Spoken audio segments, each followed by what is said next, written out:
Balance your trading strategy by adding futures. CME Group helps you manage risk and capture opportunities in all market environments. Capitalize on around-the-clock access to highly liquid global futures and options market across all major asset classes. Just visit your online broker and get started.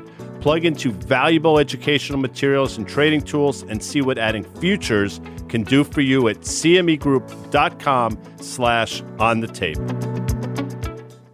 Hey, this is Dan Nathan. You're listening to the podcast version of Trading Spaces. It's a live Q&A that I do with my on-the-tape co-host Guy Adami every Monday and Wednesday at 1 p.m. Eastern on Twitter Spaces. We hope you enjoyed this episode, and thanks as always to our presenting sponsor, CME Group. Guy, are you with me? It's 1 o'clock or just after 1 o'clock. The markets, and you and I talked a lot about the markets in the last couple of days. We did it on Fast Money a couple nights in a row. We've done a couple market calls here. We're doing Trading Spaces. Pretty interesting action. No one's going to take 3 days and kind of, suggest there's any sorts of massive trends, except we are seeing the continuation of some trends that were just rampant in 2021. And then we're seeing some price action in some names that's kind of surprising to the opposite side. What is sticking out to you early on in 2022 in the stock market, Guy? Well, what's sticking out to me specifically is the fact that, yields continue to grind higher. And, we don't mention Cathie Wood to cast aspersions, as I like to say, but we mention it because you look at the ARKK ETF now below 90 and making a new 52-week low. And again, that's not an indictment over stock picking prowess, but what it speaks to, in my opinion, is everybody getting into these high growth, high valuation names. And listen, that was de rigueur, as they say, for the longest time. But you see what happens when the chapter changes or when the narrative changes, and that's what we're seeing right now. Yeah. So it's amazing how quickly these stocks give the entire moves back. So if you're asking me what sticks out early, well, that stuck out late last year, but it's sticking out again this year. Yeah, as well. I think those are interesting names because we know that there are a lot of names that a lot of retail investors are very interested in. These are themes that, I think investors who are looking for alpha, they looked at people like Cathie, who was a very early EV bull. She was an early crypto bull, and she has this ETF, and she focuses on really transformative technology. And I think the lesson here, if you look at the performance or lack thereof in 2021, in a year where the S&P 500 and the NASDAQ all gained more than 25%, that, timing is really important in the stock market, and sentiment is really important. And sometimes the lining up of fundamentals and the sentiment is the thing that either gives you that alpha or that really negative performance. And, one of the big, I think I saw a tweet yesterday, Guy, that the top 40 stocks in her ETF and that ARK ETF were all closed down on the day yesterday, which is pretty astounding. And then you say to yourself, well, there's some really big names in there, right? Tesla's really big. Square is really big. Square traded above 280, in August. It traded a little above 260 in early November. And here we are below 150 right now, making new 52-week lows. And so we can all agree that's a great story. But you and I feel like we were taught like broken records, and a lot of people were doing this. I'm not kind of giving us any special sort of thing. But when we were quoting valuations for stocks, multiples of sales that used to be expensive in price to earnings ratios, you knew we had a problem here, right, Guy?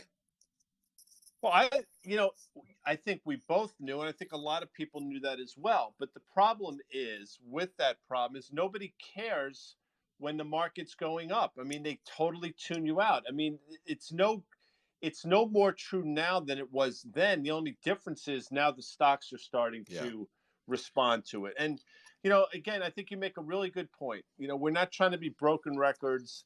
We try to point out some of the flaws. I say it all the time. I refuse to be one of these people with the pom-poms and one of the cheerleaders of the market, because that's not what we're tasked to do.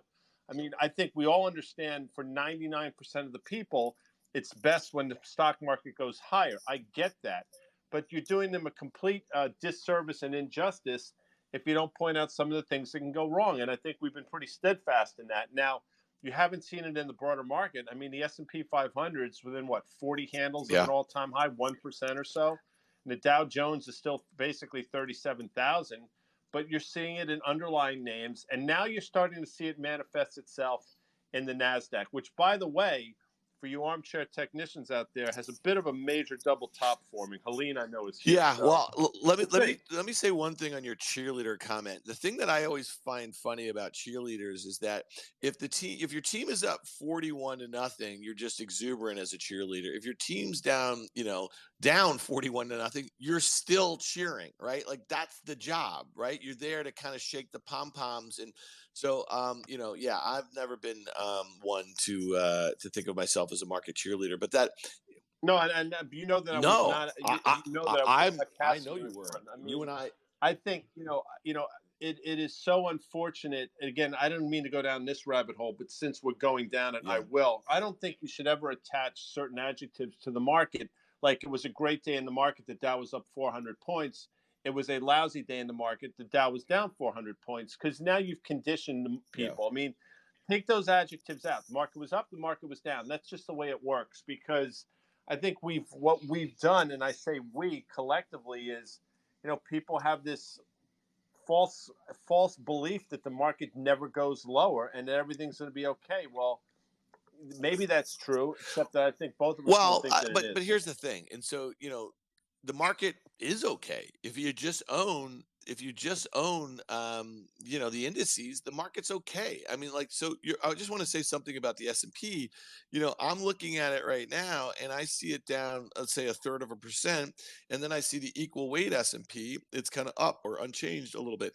And so I think that's important to kind of designate a little bit between what's going on here. I see Microsoft down 2.5%. I see Apple down nearly 1%. I see Amazon nearly now 1%. I see Google Alphabet nearly down That well, 3%. so And take a look. So just to stop you for a yeah, second, I'm glad you brought up Google, because that's been the one that should be impervious to all this shit, right? Google should be the one that it doesn't have a valuation issue, in my opinion. Um, they don't sort of fall under the auspices of a lot of the stuff that's going on. Some of the individual risks that like a Facebook has, but here well, they we are. should. The stock has been rolling over now since the late Yeah. fall, and we're at pretty bbig levels in terms of support if you go back and look. 2800 So guy. Well, here's one yeah, thing. Here's one 2,800 thing I is was going to exactly right. say. So then I was going to get to the Nasdaq, and one of the things I think is interesting, given the concentration in those handful of names in the Nasdaq, and specifically in the Nasdaq 100, where what 6 or 7 names make up probably 50% of the weight. The Nasdaq has not confirmed any of the new highs in the S&P since late all of December, the entire December. And so what happened to me, if we want to use a little military jargon here, because our friend Carter Braxton Worth, who does Market Call charts with us every Monday at 11 a.m., sponsored by FactSet. Please check that out, people. You can follow us at Market Call, MKT Call on Twitter. You get all the links there for that. But, they shoot the generals last is a term that he likes to look at. And what I think is really interesting, I pointed this out, Guy, when Adobe and Salesforce, these were companies that had over 250 billion market caps, okay? This was a month and a half ago. When they reported what was essentially their calendar Q3, both stocks dropped 10% the next day on disappointing guidance. Look at them today. So this isn't like the little shitty like work from home names, that like anybody could push around back in late 2020 or early 2021. These are big stocks, right? So they shot the enlisted guys and gals, right? And then they kind of came for some of those LTs and the captains a little bit, right? That's what's going on here. Maybe the Salesforce and Adobe are the colonels, and then the last shoe to drop might be that Microsoft, the Apple, the Amazon, the Google. What do you say to that, Guy? Well, I mean, you mentioned Adobe. Adobe, I don't know if people. Well, I know it's a $250 billion company. It's a $250 billion company, not a small company. Why do I mention that? Because this was a $700 stock. If you want to get down to brass tacks, it was a $699.54 stock, I believe, on November 19th, and now it's trading 524. That is a huge move for that size of a company in a very short period of 25%, time. Guy, And if you want to do the math, almost thank you. So exactly. I mean, it's remarkable, and again, it does not manifest itself into the broader market yet. But when you start dissecting these individual names, and I've said this a dozen times, these are not biotech stocks. These are not small micro cap names. These are huge companies that are having 25, 30, 40% moves in the course of 3 weeks to a month. That's problematic. I mean, to me, All right. that speaks to something below the surface that the broader Can market's I? not So let taking me into ask you a consideration. question, because in the not so distant future, maybe 2 weeks or so, we are going to be in the thick of Q4 earnings season. And really, backward looking, the results are not going to be that important. It really is going to be about visibility for the current quarter and maybe for the balance of the year. Okay. So when you think about that, and we're all been conditioned now that, a lot of GDP growth in Q3 and Q4 were lobbed off because of these variants. In Q1, that'll be interesting. I mean, maybe it's a mulligan, maybe it's not. But I don't think that you could say that any of these companies that are getting hit really hard right now, especially some of these larger cap tech companies, I don't think that they've been really aggressive with their forward guidance guide. You know what I mean? Like, I think if anything, they've been cautious. And that was one of the big stories about Q3 earnings that got done, let's say in early November. I think everyone was like, oh, well, given what we saw with the Delta, we expected it to be much worse. So this is not really on the companies, in my opinion, No, and it's not not at on all. analysts. Listen, It really is about what investors were willing to pay for what they expected to be, a reflation trade or whatever it was when things got back to normal, versus what what they're willing to pay now. So is it only rates is the reason? Like, it just can't be only rates. no, I don't think it's only. I think that's a big part of it. I mean, I think clearly when you have a 2 year that's quadrupled in the course of 3 months, and you have a 10-year yield that's gone from 165 down to 133, back to 150, down to 135, back to 168. I mean, the volatility in the 10-year. I think that's part of it. But to your point, I mean, it's not on the companies. It's on the market participants. And Pat, I've said this 100 times. Passive investing is great. And it really, when the market's going higher, everybody wins. I totally get it. But when passive becomes active, it ain't going to be active on the way up. And when the market the flows go in, regardless of valuation, news flow, headline risk, any of that stuff, that's wonderful. Again, when stocks like Adobe are going from basically 300 to 700 in the course of a year and a Yeah. half. But then when the market starts taking into consideration valuation and some of these headwinds, you see how quickly things go pear-shaped. So no, it's not on the companies. I think passive investing is part of the problem, and I'm going to say problem because I think it is. And I also think, if you want to stick by the mantra of don't fight the Fed, I said this on Monday. Well, I don't know. You don't fight them when they're easing. I don't know why you would fight them when they're going the other way. And that's what bulls are Well, doing right now. and that's what's happening right now in the markets, and then they come for the major ones next. All right, let me ask you this, because you've been fairly bullish on financial stocks, banks in particular, large money center banks. I know you also like the investment banks, and you've also been really bullish on oil services names. I know that you like some of the large integrateds also. What do you make of, we just spent a lot of time talking about the devastation in a lot of different tech areas of tech. What do you make of the price action in, let's say, the XLE or the OIH up? The OIH is up like 10% in a straight line in just a few Yeah. days. Okay. And then bank stocks, look at the XLF and look at what some of these bank stocks did. Is that the stuff that you like? Does that confirm any of your bullish views, or does it make you less bullish near term because you're like, I don't love the piling into that? No. You know what I mean? Like, it just seems like too much too fast. I'm just curious. That's a great question. No, it's not confirmation at all. I mean, because if you go back to the OIH, for example, I mean, if you go back to January of basically this time last year, the OIH was about 165. By March, it was 225. Then you go back down to 175 in April, back to I think 40 or so in June, back down to again 170 or so in August, back to 225 in October. This vacillate, this has happened now 4 or 5 times. So all this is a repeating pattern. It will confirm my bullish views, the OIH specifically, if we get a close above, let's say, 230, and we're light years away from there. We're about 10% away from there. But my view has not changed. Like, I still think oil is the place to be. And now finally the OIH is starting to catch up with commodity. I've pointed out a number of times that the 3 biggest components of the OIH, Halliburton, Schlumberger, and Baker Hughes, I think they're 32% of the OIH, maybe a little bit more. Both Halliburton and Schlumberger, they're just too cheap. I mean, I don't care what you want to say about the industry. On a valuation basis, those stocks are too cheap. And with Halliburton specifically, you're looking at a company with close to 50-something% EPS growth, trading at maybe low teens multiple. It just doesn't make sense. So I think oil services go higher. I think energy goes higher. In terms of banks, You turned me on to this one, Dan. Morgan Stanley, which, by the way, was a really shitty stock for a long time. Pardon my French. No, listen, go back for 3 years. Morgan Stanley did nothing effectively from sort of, I want to say, from like 2016, 17 to 2019. It's only recently that it got itself off the mat, and it's done it in a meaningful way. The fact that they've gotten themselves into three very distinct business verticals, I think that's really important. So I think Morgan Stanley continues to be the investment bank specifically that enough people are talking about. All right. So, what do you make of just some of these pairs? We talked about this last night on CNBC's Fast Money. Like look at today, Nvidia down 3.5, huge winner last year. Intel up 3%. It was a massive underperformer in the semi space. I'm just going to give you a few more like this. There was some easily, I think we highlighted some of the ones in fintech.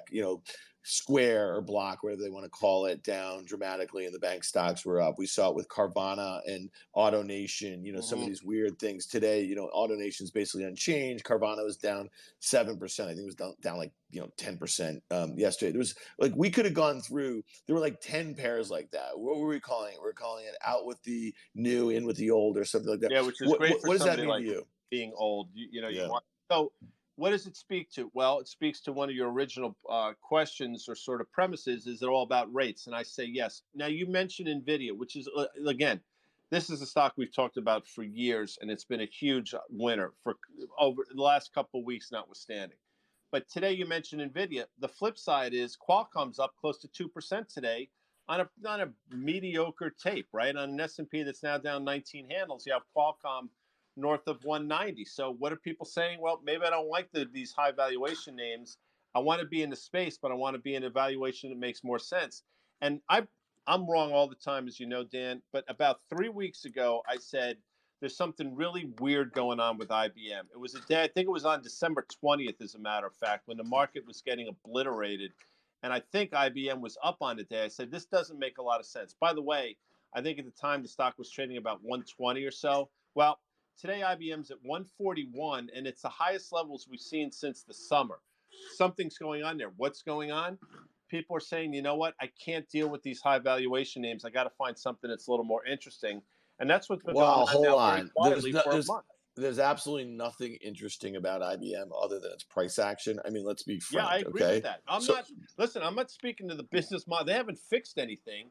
It's just that what's the market doing? Now the market is, I think All the right, I'm market going to is show giving some you. love to valuations that make sense. Okay, well, I mean, 115 to 142 in a straight line in the last month makes no sense. Go look at that chart. Look at the gap in October when they reported their Q3 earnings and then gave guidance. It was disgusting. I mean, all right, guy, I'm so glad you put this on my radar.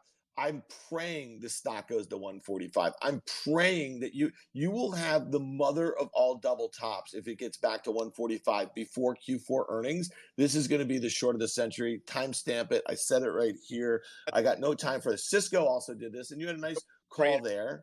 I think you're right. I mean, if you go back and look when the world sort of went pear-shaped back in February, March, I mean, I think IBM was topping out around 145 before everything cratered. So IBM went from 145, I think, to like 85 in a straight line in a month. And I'm not going to disagree with you now, but the only reason I bring it up is you're right. It doesn't make sense. So you have to be able to explain it somehow.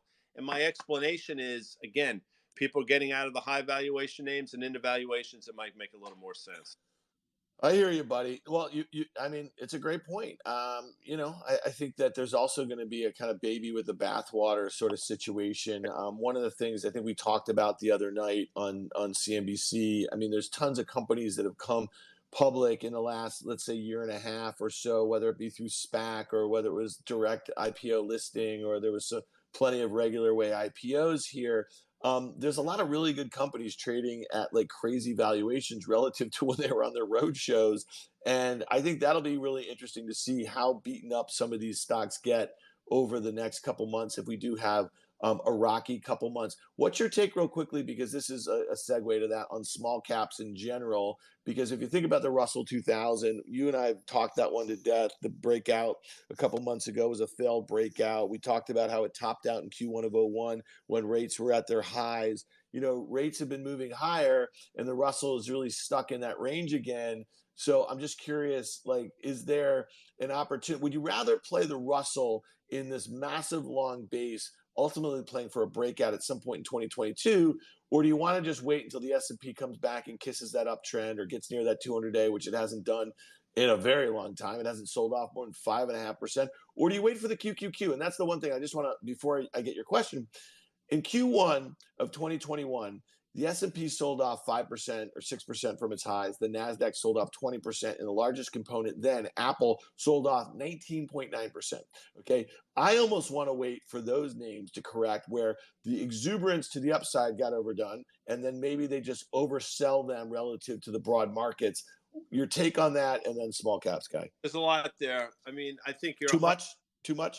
Not too much. I mean, let's just work backwards for a second. So in terms of the big names you're just talking about, I know Apple, everybody loves Apple. Apple's been so good to me. I get all the nonsense. I mean, I'm sort of ambivalent. I'm agnostic about the company, about everything about it. I have one of their phones, fantastic. But as I've mentioned, and you've mentioned many times, you've seen 25 to 40% peak to trough declines a number of times over the last few years. And each time has been a huge opportunity, and you're going to get one again. So to think up in a straight line is foolish, and I think you're right to wait. So, and I do think there's a real good chance that 157 level, which was a prior all-time high, is tested. In terms of the Russell, I remember the day we did a Twitter Spaces. It was Monday, December 20th. You asked me about halfway in, what are you looking at today?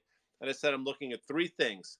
I'm looking at the XRT, and I'm looking at the IWM. The IWM has to hold 210, which had been support since basically February. And I said the VIX has to close below sort of 23. I think it was trading 24 and a half or so at the time. And those things happened. And if you go back and look, Monday, December 20th proved to be the bottom for a lot of these things. In terms of trading the IWM, at 224, whatever it is trading right now, you're in no man's land. You're flipping a frickin' coin. I have no idea. But you know what? I don't have any idea. Neither does the IWM. The IWM doesn't know if it wants rates to go higher or lower, because the IWM doesn't know if rates are going higher because we have an improving economy or because inflation is a problem. Right. Hopefully, all your questions in a. It's kind of like, that part in that Wolf of Wall Street. I know that you've seen that movie numerous of times. What is that name? Why do you do this? Because you're going to piss me off now. Well, you love Leo and you love Martin Scorsese. So what's wrong? I mean, come on. Who is the guy? Who's the character? What's that dude's name? McConaughey plays this character in the beginning. Well, I know, but guy, he has this bit where he says nobody knows. I don't care if you're Jimmy Buffett or Warren Buffett. Nobody knows which way a stock is going. Okay, but what's the name of who's the protagonist? His name is Jordan Belfort. Yeah, it's funny. What is he, about 5'6"? And I know I won't say it because we're taking. I know it. I know where you were going with it. Okay. What a little you could stand next to him and you could rest your. And by the way, he couldn't find frickin' Wall Street with a GPS. He was out there in where? Lake Success, Long Island. I mean, are you kidding me? Maybe he was the wolf of Long Island, but he wasn't the wolf of frickin' Wall Street. All right. Someday Guy Adami is going to watch that movie, and someday he's going to watch The Big Short with our good friend Danny Moses. Will last about 10 seconds, and there'll be two sounds. Yeah, you hitting him hitting the ground. We know that one. Hey, Guy, just so you know, so on Wednesdays I do this in the money with Fidelity Investments. It's going to drop later this afternoon, and I have a trade idea on that one in Ford, and you're going to have to tune in to check it out. But I got to tell you, you see how it is to get me worked up. By the way, you just I know, and it just you know why? Because there are a lot of people that spend a lot of time and worked hard to try to get an actual real Wall Street institution. And then a piece of shit like him starts with. All right. Okay. You want to have a little fight? What about all those pieces of shits at all those venerable investment banks who almost took the entire global economy down? Do you think they're any better, Guy? I mean, I'm just asking. I really want to get down to it. What really took the economy, if you really want to, it was 6 guys in Stamford, Connecticut at AIG Financial Products #1. and then a handful of other people. It wasn't the hardworking, 99% of the hard work. Oh, but in many instances, listen, I worked at Merrill Lynch in 2007, 2008. I worked on the derivatives desk. I was trading a prop book there. I mean, listen, the powers that be at all those banks were not really up to speed on a lot of the risk taking that was going on in the banks. I mean, that's just a fact. I mean, you know that. I mean, so I don't know. I don't have problems with these guys in Lake Success. Like I of course I have a problem with them. They're defrauding little old ladies and trying to get them to buy penny stocks in their IRAs, and they're ripping them off. But my point is like I think there's been far more pain inflicted, financial pain, by the people with fancy degrees at fancy firms than a bunch of schmoes out in Lake Success. That's my 2 cents on that. Is, I know nobody points to Wall Street during the financial crisis, but they were complicit, but they were not alone. A lot of those people getting second mortgages and buying another home and all those things, they were equally complicit. I mean, they should have known what they were getting themselves into. So just to blame Wall Street by itself, I think, I'm not saying it's insincere, but I think picture. Bank of America bought Countrywide in 2007. I mean, like these guys, they know exactly what they were doing. They knew what the engines of growth were, and they knew how easy it was to write mortgages, write car loans, to write things that were going to adjust, and they were not going to. They knew, their models knew that they wouldn't be able to pay these things once they adjusted. So to me, and I don't know. I don't mean to sound like the Big Short here or whatever. I'm no Michael Lewis or whatever, but everyone knew. Everybody knew, and even the people taking the double and triple mortgages. Everyone knew. That's exactly right. You're exactly right. And when you say everyone knew or should. Yeah, but you and I, Guy, on our podcast On the Tape, we spent a lot of time talking about financial literacy, and not just as it relates to the stock market. Okay, and one of the things that we know, we had Adami Sue on, who is a Super Bowl champ, plays for the Tampa Bay Buccaneers, and he spent a lot of his time away from football investing in programs to help people in all different sorts of communities kind of understand some of the things that maybe you and I have just taken for granted, that sort of thing. So I mean, listen, I don't put it past anybody. Like, this stuff is complicated, you know what I mean? Like, and so I don't know. I think there needs to be a onus on the people who are, there needs to be a level of protection. And the other thing is like, put it this way. Remember, like, all the chatter about all the regulatory action taken against banks in the financial system post financial crisis. Can you imagine if we did not have a lot of those regulations in place, like heading into this black swan event, which was the pandemic? Because make no mistake about it, the global financial crisis was not a black swan event. You know what I mean? Like, people could see it. You talk about Michael Burry all the time. You never read the book, The Big Short, or saw the movie. But if you talk to Danny Moses, who knows Burry, these guys were calling this for years. That's the story, right? And so, not a black swan event. Pandemic, black swan event. Can you imagine if banks were taking the sort of risks, or balance sheets and consumer side were taking the sort of risks that they were taking 10 years earlier, and we had a black swan event like that? No, I'm totally with you. And in the final minute and a half, you're right. Now instead of the banks taking all the risk, who's been taking all the risk? Who's taking on their balance sheet? The Federal Reserve. And now they're trying to unwind. And this is for next Monday's trading spaces, but they're trying to unwind. And we'll see how successful they are. The biggest prop trade in the history of mankind. Good luck with that, Jerome Powell.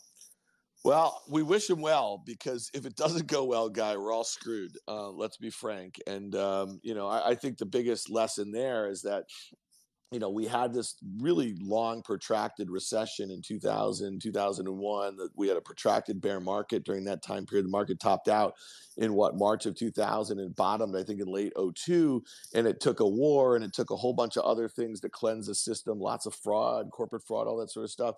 We had this big run. But again, Guy, it was Wall Street that got the engine, kind of the lending engine, really repumped into, they had to reflate another asset, right? The Fed lowered rates too low, and banks and lenders saw an opportunity. Then we had the financial crisis. Every time we do this, we're layering on, I guess, new trillions, right, that are going to be on that balance sheet that are never going to come off. There was an article in the Journal yesterday. It's not just doing the taper and then starting to normalize rates and getting real rates, kind of positive, but ultimately they have to kind of take down that balance sheet. I'm no economist, and either are you, but I don't know in what sort of scenario that's going to happen. And I don't see any scenario where interest rates anytime soon, whether it be a year or two, go up in a meaningful fashion because they have to finance all that debt globally. My man, let's take us out of here because all right, buddy. That was fun, guy. You and I got to be a little punchy here. This was Trading Spaces. You and I do them every Monday and Wednesday. If you came into this late, it's sponsored by CME Group. We have our own Trading Spaces podcast. So this audio will go into the podcast stores. Go follow it there, people. We're putting it in our On the Tape podcast feed, which is the podcast that we do that drops every Friday with Danny Moses. CME Group is also the sponsor of that. Definitely follow that. And then we also have a new podcast called OK Computer. It's on technology. I co-host it with a murderer's row of tech thought leaders, investors, if operators. I were on that, I would be Tony Lazzari, who was part of Murderer's Row, second baseman. Great Italian American. Back to you. Yeah. All right. Well, do us a favor. Go follow those in the podcast stores. We really appreciate it. We really appreciate you being here with us. We will be back on Trading Spaces on Monday at 1 o'clock right here. Check out the podcast. Thanks to everyone. Guy, that was fun, man. Talk to you, brother. Later. Thanks for listening to this episode of Trading Spaces, brought to you by CME Group. If you like what you heard, follow us on Twitter @_Trading Spaces and join our Twitter Spaces every Monday and Wednesday live at 1 p.m. Eastern. You can also follow On the